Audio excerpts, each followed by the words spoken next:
রাকসু নির্বাচনে প্রচারণার শেষ সময় 23 সেপ্টেম্বর। শেষ মুহূর্তে জনসংযোগে যখন সব প্রার্থী ব্যস্ত, তখন শনিবার রাতে পোষ্য কোটাকে ঘিরে অনাকাঙ্ক্ষিত পরিস্থিতি সৃষ্টি হয় ক্যাম্পাসে। আন্দোলনকারী কয়েকজন শিক্ষার্থীর হাতে লাঞ্ছিত হন একজন উপাচার্য। এর বিচার দাবিতে রবিবার কর্মবিরতি শুরু করেন শিক্ষক, কর্মকর্তা ও কর্মচারীরা। ফলে রাকসু নির্বাচন নিয়ে দেখা দিয়েছে অনিশ্চয়তা।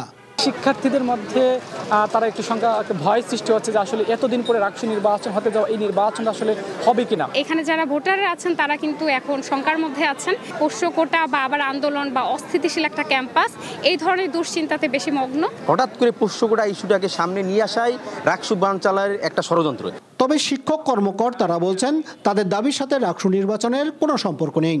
যারা অ্যাকচুয়ালি এই ঘটনাটাকে এতদূর নিয়ে গেলেন, এটা তাদেরই পরিকল্পনা কিনা যে রাকসু নির্বাচনটাকে বানচাল করার ষড়যন্ত্র তারা করছেন কিনা, এটা নিয়ে এখন আমরাই সন্দেহ পোষণ করছি। ভিসি মহোদয় ছাত্রদের সাথে এত ভালো ব্যবহার, তাদের উপকার করে সব দিক দিয়ে, অথচ তার সাথে এত খারাপ ব্যবহার আমরা মেনে নিতে পারি না। প্রশাসন যদি আমাদের যৌক্তিক দাবির সঙ্গে আসেন বা বলেন যে আমরা আপনাদের এই দাবির প্রেক্ষিতে এই সিদ্ধান্ত নিলাম, আমরা তাৎক্ষণিক মিটিং করে আমাদের কর্মসূচি করতে